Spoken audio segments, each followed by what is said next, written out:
Hello दोस्तों, क्या आपने कभी ऐसा महसूस किया है कि आपकी जिंदगी एक ऐसे मोड़ पर आकर रुक गई है जहां न पीछे जाने की हिम्मत है और न आगे बढ़ने की उम्मीद, जहां हर सुबह एक बोझ लगती है और हर रात सिर्फ रिग्रेट्स के साथ गुजरती है, जहां आप हंसते तो हैं लेकिन अंदर से टूटे हुए होते हैं, जहां दुनिया आपको स्ट्रांग मानती है लेकिन आप खुद को अंदर से हॉलो महसूस करते हैं। कभी कभी जिंदगी हमें ऐसे एक्सपीरियंसेस से गुजारती है जो हमें अंदर तक तोड़ देते हैं। हम रिलेशनशिप्स में टूटते हैं, ट्रस्ट में धोखा खाते हैं, फेलियर से डर जाते हैं और धीरे धीरे हम खुद से ही डिस्कनेक्ट हो जाते हैं। लेकिन क्या आपने कभी ये सोचा है कि जो टुकड़े टुकड़े में बिखर चुका है, क्या उसे फिर से जोड़ा जा सकता है? क्या एक बार हार चुके इंसान के अंदर फिर से वो स्पार्क जग सकता है? क्या कोई इंसान खुद को दोबारा बना सकता है एक नए वर्जन में? यही सवाल हमें ले जाता है उस सफर पर जहां हम खुद को फिर से रीबिल्ड करना सीखते हैं। लेकिन यह सफर आसान नहीं होता। ये उन घावों से होकर गुजरता है जिन्हें हम सालों से छुपाते आए हैं, उन इमोशन से जिनसे भागते भागते हम थक चुके हैं। ये एक ऐसा रास्ता है जहां ना कोई शॉर्टकट है, ना कोई मैजिक फॉर्मूला, बस है तो एक रॉ, रियल और पेनफुल प्रोसेस जिसमें हम खुद के सबसे डरावने हिस्सों से मिलते हैं। लेकिन इसी दर्द में एक ताकत छुपी होती है, क्योंकि जब हम खुद को पूरी तरह से समझते हैं तब हम खुद को दोबारा गढ़ने की हिम्मत पाते हैं। रीबिल्डिंग का मतलब है खुद को माफ करना, खुद को अपनाना और खुद के लिए खड़ा होना। ये वही जर्नी है जहां हम खुद से लड़ते हैं, खुद को हील करते हैं और फिर खुद के लिए एक नई आइडेंटिटी क्रिएट करते हैं। इस पूरी जर्नी में ना कोई आपको गाइड करेगा, ना कोई आपको रास्ता बताएगा, क्योंकि असली लड़ाई अंदर चलती है, माइंड और हार्ट के बीच। और जब तक आप खुद अपने भीतर झांकना नहीं चाहेंगे, तब तक बाहर की कोई रोशनी आपको रास्ता नहीं दिखा सकती। अब सवाल यह है, क्या आप तैयार हैं खुद से मिलने के लिए, अपने अंदर के उस इंसान को पहचानने के लिए जो टूटने के बाद भी हर दिन उठता है, हर दर्द को सहकर मुस्कुराने की कोशिश करता है? क्या आप खुद को फिर से बनाना चाहते हैं? नया वर्जन, न्यू माइंडसेट और एक फियरलेस जिंदगी? अगर हां, तो ये कहानी आपके लिए है, क्योंकि अब वक्त आ गया है रीबिल्ड योरसेल्फ करने का, ताकि जब आप अगली बार आईने में देखें तो एक ऐसा चेहरा दिखे जो टूट कर नहीं बल्कि फिर से बनकर खड़ा हुआ है। और वो चेहरा आप खुद होंगे। Chapter 1, rebuilding begins with awareness. क्या आपने कभी अपने ही अंदर एक अजीब सी बेचैनी महसूस की है, जैसे सब कुछ होते हुए भी कुछ अधूरा है, जैसे जिंदगी अपनी रफ्तार से चल तो रही है लेकिन आप कहीं खो से गए हैं? वो सुबहें जो कभी फ्रेश लगती थीं अब बोझ सी लगने लगी हैं। वो लोग जिनके साथ हंसी थीं अब बात करने का मन नहीं करता। और सबसे डरावनी बात, आप खुद को भी अब ठीक से महसूस नहीं कर पाते। यहीं से शुरुआत होती है उस जर्नी की जिसे कहते हैं रीबिल्डिंग। लेकिन इस जर्नी का पहला कदम है अवेयरनेस, यानी जागरूकता। अवेयरनेस का मतलब है खुद से सवाल करना, क्या मैं वाकई खुश हूं? क्या मेरी जिंदगी मेरी एक्सपेक्टेशंस पर खरी उतर रही है? क्या मैं वही इंसान हूं जो बनने का सपना कभी देखा था? और जब इन सवालों के जवाब चुप्पी में मिलते हैं, तब दिल के अंदर कुछ टूटने लगता है। लेकिन इसी टूटन में एक नया बीज बोया जाता है, परिवर्तन का बीज। ज्यादातर लोग इस मोड़ पर डर कर वापस चले जाते हैं, क्योंकि खुद की सच्चाई से सामना करना आसान नहीं होता। हम दूसरों को ब्लेम करना आसान समझते हैं, वक्त को, हालातों को, लोगों को। लेकिन सच तो ये है कि जब तक हम खुद की अंदरूनी आवाज को नहीं सुनेंगे, तब तक कोई हीलिंग शुरू नहीं होगी। अवेयरनेस हमें ये सिखाती है कि चेंज बाहर नहीं, अंदर से शुरू होता है। जब आप अपनी इमोशनल वुंड्स को रिकॉग्नाइज करते हो, अपने सप्रेस्ड फीलिंग्स को एक्सेप्ट करते हो, तभी आप अंदर से मजबूत बनने लगते हो। ये वो मोमेंट होता है जहां आप खुद को पहली बार ऑनेस्टी के साथ देखते हो, ना दिखावे में, ना सोशल मास्क में, बल्कि अपनी असलियत के साथ। और यहीं से वो रीबिल्डिंग शुरू होती है जो जिंदगी को नया मीनिंग देती है। अवेयरनेस एक मिरर की तरह होता है जो आपके अंदर की हर रियलिटी को साफ साफ दिखाता है। शायद वो दिखावा नहीं होता जो आप दुनिया को दिखाते हैं, लेकिन वही सच होता है जो आपको बदलने के लिए जरूरी होता है। और जब आप इस मिरर में बिना डरे झांक लेते हैं, तभी आप खुद से कह पाते हैं, अब बहुत हो गया, अब मुझे खुद को फिर से बनाना है। तो क्या आप उस मिरर में झांकने के लिए तैयार हैं? क्योंकि यहीं से असली बदलाव की शुरुआत होती है। Chapter 2, understanding and healing trauma. कभी कभी हम जिंदगी में आगे बढ़ते रहते हैं, बिना रुके, बिना थके, लेकिन अंदर ही अंदर हम उन अधूरे चैप्टर्स को कैरी कर रहे होते हैं जिन्हें हमने कभी प्रॉपरली बंद ही नहीं किया।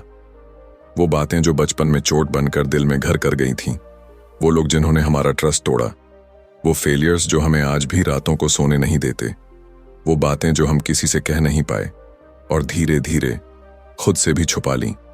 यही होते हैं हमारे ट्रॉमास, जो दिखते नहीं लेकिन अंदर ही अंदर हमारी सोच, हमारे डिसीजंस, हमारे रिलेशनशिप्स, यहां तक कि हमारी आइडेंटिटी को साइलेंटली कंट्रोल करते हैं।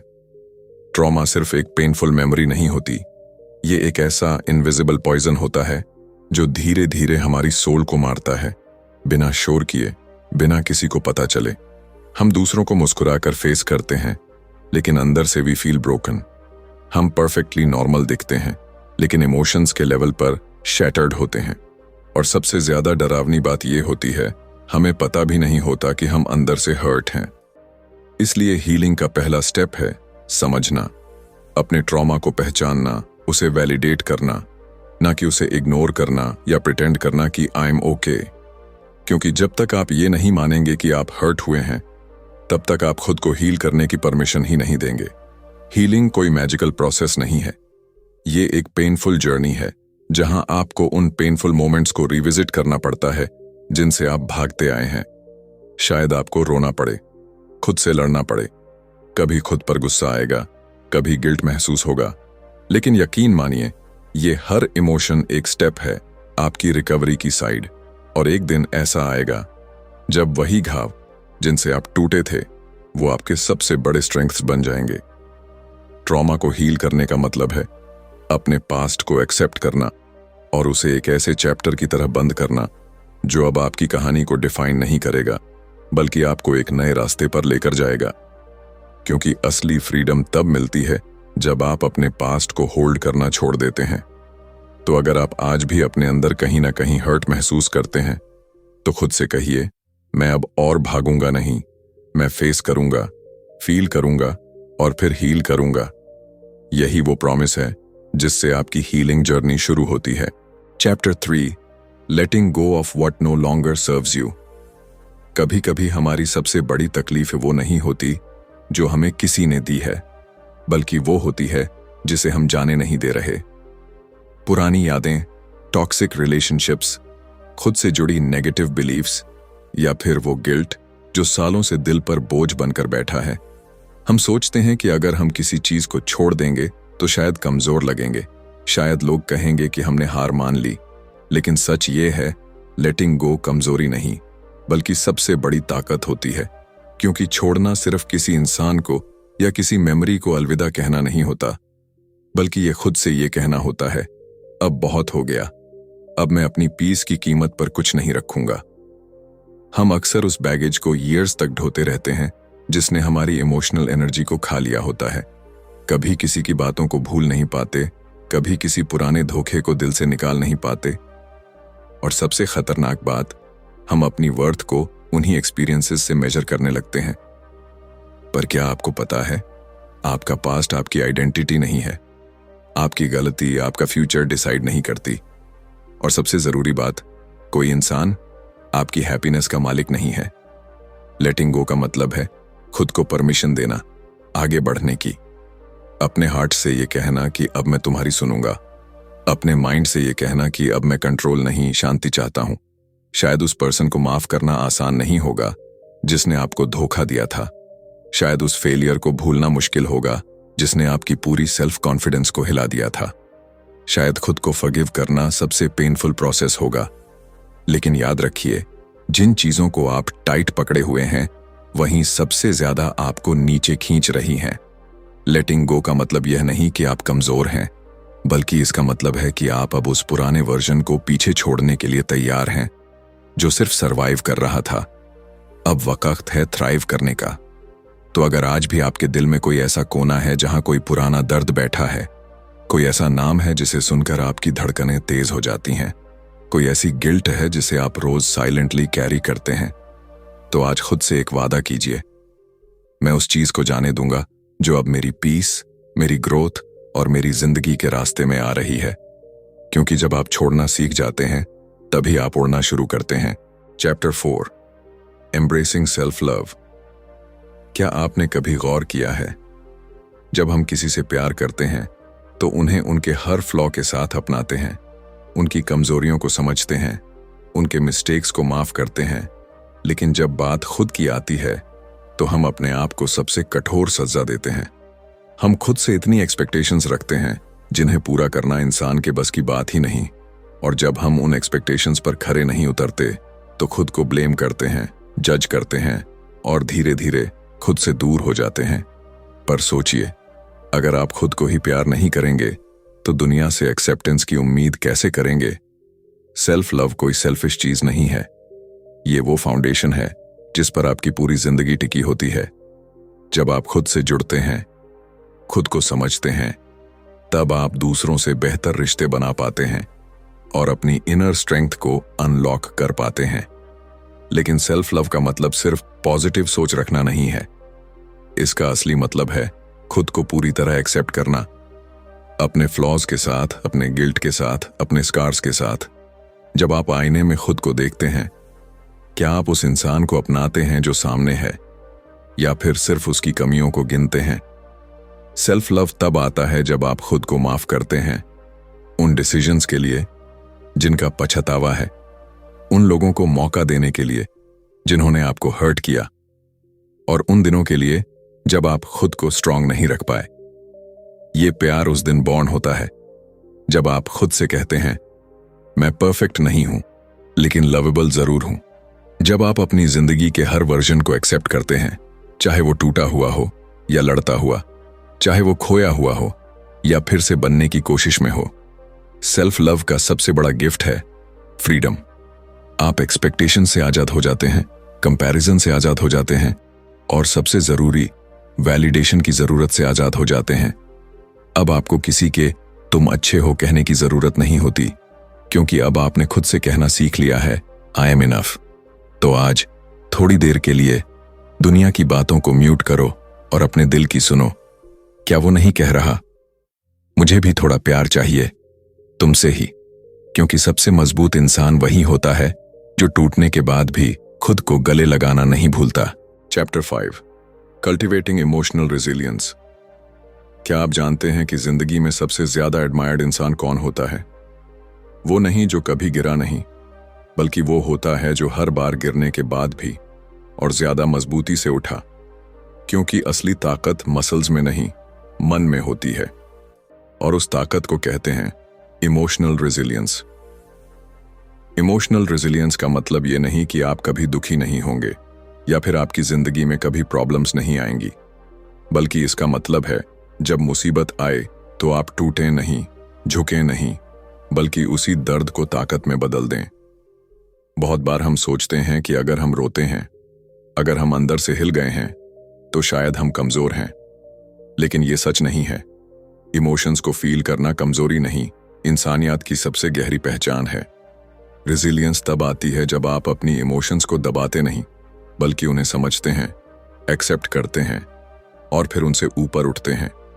आप सोचिए, हर बार जब किसी ने आपको अंडर एस्टिमेट किया, हर बार जब किसी ने आपका दिल तोड़ा, हर बार जब आपकी उम्मीदें टूट गईं, आपने फिर भी आगे चलना नहीं छोड़ा। यही है आपका इमोशनल रेजिलियंस, वो इनविजिबल आर्मर जो आपको हर बार थोड़ा और मजबूत बनाता गया। लेकिन ये ताकत बिना ट्रेनिंग के नहीं आती। इसके लिए आपको खुद से अनकंफर्टेबल सवाल पूछने पड़ते हैं। क्या मैं अपने इमोशन से भाग रहा हूं? क्या मैं खुद को सिचुएशंस का शिकार बना रहा हूं या वॉरियर बना रहा हूं? रेजिलिएंट बनना मतलब है फेल होने के बाद फिर से ट्राई करना, लोगों की नेगेटिविटी के बाद भी पॉजिटिव रहना, और खुद के अंदर उस रोशनी को जलाए रखना जो बाहर की दुनिया से कई गुना ज्यादा ब्राइट है। रेजिलियंस तब भी होती है जब आपके पास कोई नहीं होता, फिर भी आप खुद को गिरने नहीं देते। जब दुनिया आपको गिव अप कहती है, आप विस्पर करके खुद से कहते हैं जस्ट वन मोर टाइम। तो अगर आज आप किसी मुश्किल दौर से गुजर रहे हैं, अगर अंदर से थक चुके हैं, टूट चुके हैं, तो खुद से बस इतना कहना शुरू कीजिए, मैं हर बार गिरने के बाद उठा हूं और इस बार भी उठूंगा, और पहले से ज्यादा मजबूत बनकर। क्योंकि रेजिलियंस कोई गिफ्ट नहीं है, ये चॉइस है। हर दिन की, हर इमोशन की, हर दर्द के बाद की। और जब आप ये चॉइस रोज करने लगते हैं, तब आप अनस्टॉपेबल बन जाते हैं। Chapter 6, setting boundaries and reclaiming power. क्या आपने कभी ऐसा महसूस किया है कि आप सबकी सुनते सुनते खुद की आवाज कहीं खो चुके हैं? कि आप हर किसी को खुश करने में इतने बिजी हो गए हैं कि खुद को तकलीफ देना आपको नॉर्मल लगने लगा है। हर किसी की एक्सपेक्टेशंस को पूरा करना, हर ना को हाँ में बदल देना, हर बार खुद को पीछे रखकर दूसरों को आगे रखना। शायद यही आपने सीखा था कि यही प्यार है, यही समझदारी है। लेकिन सच ये है कि जब आप बार बार खुद को अनदेखा करते हैं, तो धीरे धीरे आपकी आइडेंटिटी मिटने लगती है, आपकी इमोशनल एनर्जी ड्रेन होने लगती है, और सबसे खतरनाक बात, आप ये मान लेते हैं कि आपकी कोई सीमा नहीं होनी चाहिए। यहीं से शुरू होती है सेल्फ बिट्रेयल, और यहीं जरूरत होती है बाउंड्रीज की। बाउंड्रीज यानी वो हेल्थी लाइंस जो तय करती हैं कि आप किसे कितना अलाउ करेंगे, कौन आपके इमोशंस को टच कर सकता है, और किसे नो कह देना ही आपके मेंटल पीस के लिए जरूरी है। लोग अक्सर बाउंड्रीज को ईगो समझते हैं, लेकिन बाउंड्रीज का मतलब होता है खुद के साथ ईमानदार रहना। जब आप ना कहना सीखते हैं, तो दरअसल आप खुद से हाँ कहना शुरू करते हैं। बाउंड्रीज बनाना मतलब है अपनी इमोशनल स्पेस की रक्षा करना, उन लोगों को बाहर रखना जो आपको बार बार तोड़ते हैं, और उन लोगों को पास आने देना जो आपको समझते हैं, अपनाते हैं। शायद शुरू में ये मुश्किल लगेगा, लोग नाखुश होंगे, शिकायत करेंगे, गिल्ट देंगे, लेकिन याद रखिए, हर बार जब आप एक क्लियर बाउंड्री बनाते हैं, आप अपने अंदर की पावर को रिक्लेम करते हैं। आप खुद को ये मैसेज देते हैं कि मेरी फीलिंग्स भी मैटर करती हैं, मैं भी डिजर्व करता हूं रिस्पेक्ट, केयर और स्पेस। बाउंड्रीज आपको कोल्ड नहीं बनाती, ये आपको क्लियर बनाती हैं, और क्लैरिटी ही वो स्ट्रेंथ है जो आपको इमोशनली स्टेबल, मेंटली पीसफुल और स्पिरिचुअली ग्राउंडेड बनाती है। तो अगर आज भी आपकी जिंदगी में ऐसे लोग हैं जो आपकी एनर्जी कंज्यूम करते हैं, आपकी लिमिट्स को इग्नोर करते हैं और आपकी प्रेजेंस को ग्रांटेड लेते हैं, तो एक बार बोल्ड होकर खुद से कहिए, अब काफी हुआ, अब मैं अपने लिए खड़ा हो रहा हूं। क्योंकि जब आप अपनी बाउंड्रीज डिफाइन करते हैं, तभी आप अपने डिग्निटी और आइडेंटिटी को प्रोटेक्ट करते हैं, और वही होता है reclaiming your power. Chapter 7, the journey of forgiveness. क्या आपने कभी किसी को दिल से माफ किया है? उस इंसान को जिसने आपको अंदर तक तोड़ दिया था? या फिर खुद को माफ किया है उन डिसीजंस के लिए जिनका आज भी पछतावा है? फॉरगिवनेस सुनने में जितना आसान लगता है, असल में उतना ही मुश्किल होता है। क्योंकि माफ करना कोई शब्द नहीं, ये एक यात्रा है, एक ऐसा सफर जो हमें हमारे सबसे गहरे जख्मों के पास ले जाता है। हम में से बहुत से लोग माफ करने की बात करते हैं, लेकिन अंदर ही अंदर उस दर्द को अब भी सीने से लगाए बैठे हैं, जैसे वो घाव हमारी पहचान बन चुका हो। कभी किसी ने हमारे विश्वास को तोड़ा, कभी किसी अपने ने साथ छोड़ दिया, कभी हम खुद ही बन गए अपनी सबसे बड़ी गलती, और फिर हम उस दर्द को रिपीट करते रहते हैं, हर थॉट में, हर याद में, हर बार उस इंसान या उस सिचुएशन को दोष देते हुए जीते हैं। लेकिन सच्चाई ये है, हम जितनी बार उस दर्द को दोहराते हैं, हम उतनी ही बार खुद को कैद करते हैं। फॉरगिवनेस कोई दूसरे के लिए नहीं होता, ये सबसे पहले खुद के लिए होता है। माफ करने का मतलब ये नहीं कि हम उस गलती को सही मानते हैं या उस इंसान को फिर से मौका दे रहे हैं, बल्कि इसका मतलब होता है हम अपने दिल से बोझ हटाना चाहते हैं ताकि हम आगे बढ़ सकें, खुलकर जी सकें। जब हम माफ करते हैं, हम अपने अंदर के जहर को निकालते हैं, वो जहर जो धीरे धीरे हमारी खुशी, हमारी शांति और हमारी आत्मा को खा रहा होता है। और सबसे बड़ी बात, हमें खुद को माफ करना सीखना होता है, क्योंकि हम सभी ने ऐसे डिसीजंस लिए हैं जिन पर आज भी अफसोस होता है। लेकिन जब तक आप खुद को माफ नहीं करेंगे तब तक आप खुद से जुड़ ही नहीं पाएंगे। Forgiveness is freedom. It's a silent whisper within that says, मैं अब और कैद नहीं रहना चाहता। मैं अब उस दर्द से नहीं, खुद से जुड़कर जीना चाहता हूं। तो अगर आज भी आपके दिल में कोई ऐसा नाम है जिसे याद करके आपकी आंखें भर आती हैं, या कोई पुराना वर्जन है आपका जिसे सोचकर शर्मिंदगी होती है, तो आज एक छोटी सी शुरुआत कीजिए।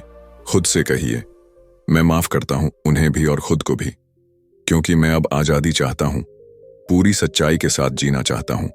क्योंकि माफ करना हार नहीं, ये वो जीत है जो आपको आपके अंदर से आजाद करती है।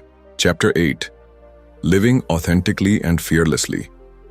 क्या आपने कभी किसी भीड़ में खड़े होकर ऐसा महसूस किया है कि आप सबके बीच होकर भी खुद से बहुत दूर हैं? कि जो आप दिखा रहे हैं वो असली आप नहीं है, बल्कि एक ऐसा वर्जन है जो दुनिया को खुश करने के लिए आपने खुद पर पहन रखा है। हम जिंदगी के हर मोड़ पर फेस, टोन, बिहेवियर बदलते रहते हैं ताकि लोग हमें पसंद करें, एक्सेप्ट करें, जज न करें। और इसी कोशिश में हम अपने अंदर के उस प्योर, रॉ और असली इंसान को खो देते हैं जो बस एक ही चाहता था, खुद को वैसे ही जीना जैसे वो है। पर एक सवाल है, कब तक? कब तक हम खुद को छुपाकर, अपनी ऑथेंटिसिटी को दबाकर सिर्फ अप्रूवल के लिए जिएंगे? लिविंग ऑथेंटिकली का मतलब है अपने अंदर की आवाज को सुनना, अपने ट्रूथ को अपनाना और खुद को परमिशन देना कि मैं जैसा हूं वैसा ही ठीक हूं।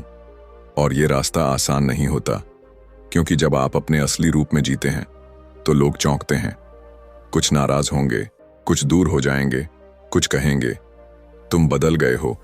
लेकिन सच्चाई ये है, आप बदले नहीं हैं, आप पहली बार अपने असली रूप में सामने आए हैं।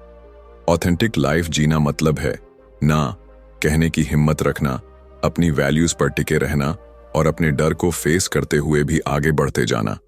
और यहां आता है दूसरा शब्द, फियरलेसली। डर सबके अंदर होता है, रिजेक्शन का, फेलियर का, अकेले पड़ जाने का। लेकिन जब आप ऑथेंटिसिटी को पकड़ते हैं तो धीरे धीरे वो डर आप पर हावी होना छोड़ देता है। आपको लोगों के वैलिडेशन की जरूरत नहीं रहती, क्योंकि आपने खुद को अप्रूव करना सीख लिया है। अब आप उस ट्रूथ के साथ जीते हैं जिसमें न दिखावा है, न कंपैरिजन, बस क्लैरिटी है कि मैं कौन हूं और मुझे किस तरह की जिंदगी जीनी है। और यही होती है असली आजादी, जब ना आप रोल्स निभा रहे होते हैं, न मास्क पहन रहे होते हैं, बल्कि हर दिन खुद के सबसे असली वर्जन में जी रहे होते हैं। तो अगर आज भी आपके अंदर कहीं ये आवाज है जो कहती है मैं थक चुका हूं ये दिखावा करते करते, मैं अब सिर्फ खुद के लिए जीना चाहता हूं, तो खुद से बस एक चीज कहिए, अब और नहीं, अब मैं वही बनूंगा जो मैं हूं और वैसे ही जीऊंगा जैसे मेरी सोल चाहती है। क्योंकि इस दुनिया को आपके परफेक्ट वर्जन की नहीं, आपके असली वर्जन की जरूरत है। तो दोस्तों, ये सिर्फ एक किताब नहीं थी, ये एक आईना था जिसमें आपने खुद को देखा, अपनी परछाइयों को महसूस किया और उन हिस्सों को समझा जिन्हें आप अब तक अनदेखा करते आए थे। रीबिल्ड योरसेल्फ कोई शॉर्टकट नहीं देती, ना ही ये कहती है कि जिंदगी आसान हो जाएगी, बल्कि ये आपको उस सच्चाई से मिलवाती है जो आपको तोड़ने नहीं बल्कि गहराई से जोड़ने आई है। क्योंकि असली रीबिल्डिंग वहां से शुरू होती है जहां आप अपने टूटे हुए हिस्सों से भागते नहीं, बल्कि उन्हें प्यार से उठाकर फिर से जोड़ना सीखते हैं। इस सफर में आप खुद से सवाल करते हैं, खुद को माफ करते हैं, पुराने जख्मों को फील करते हुए हील करना सीखते हैं, और फिर एक दिन आप खुद के उस वर्जन के सामने खड़े होते हैं जो कमजोर नहीं बल्कि पूरी तरह से जागा हुआ होता है, आत्मनिर्भर होता है। यही तो असली सेल्फ ट्रांसफॉर्मेशन है, ना शोर के साथ, ना किसी शो के साथ, बस अंदर ही अंदर चुपचाप एक नई आत्मा का जन्म। तो अगर आप आज इस वीडियो को देखकर थोड़ा भी इंस्पायर्ड महसूस कर रहे हैं, अगर आपके अंदर कहीं ना कहीं वो आवाज फिर से जागी है जो कह रही है मैं भी खुद को दोबारा बना सकता हूं, तो समझ लीजिए आपका पहला कदम शुरू हो चुका है। बस अब रुकना नहीं है, अब न पीछे देखना है, न खुद पर डाउट करना है। अब बस हर दिन, हर थॉट, हर डिसीजन को उस नए वर्जन के हिसाब से जीना है जो अब सिर्फ सरवाइव नहीं करेगा बल्कि शाइन करेगा। अगर आपको ये वीडियो दिल से पसंद आया हो तो इसे लाइक जरूर करें और कमेंट में लिखें I choose to rebuild my self, ताकि हम जान सकें कि आप भी इस पावरफुल जर्नी का हिस्सा हैं। और अगर आप ऐसी ही इमोशनली डीप, इंस्पायरिंग और लाइफ चेंजिंग किताबों का सार समझना चाहते हैं तो बुकपीडिया को जरूर सब्सक्राइब कीजिए, क्योंकि अगली किताब, अगला बदलाव शायद आपकी जिंदगी का अगला टर्निंग पॉइंट बन जाए। मिलते हैं अगले वीडियो में। तब तक याद रखिए, जो खुद को दोबारा बना सकता है वो जिंदगी को भी नए सिरे से जी सकता है। धन्यवाद।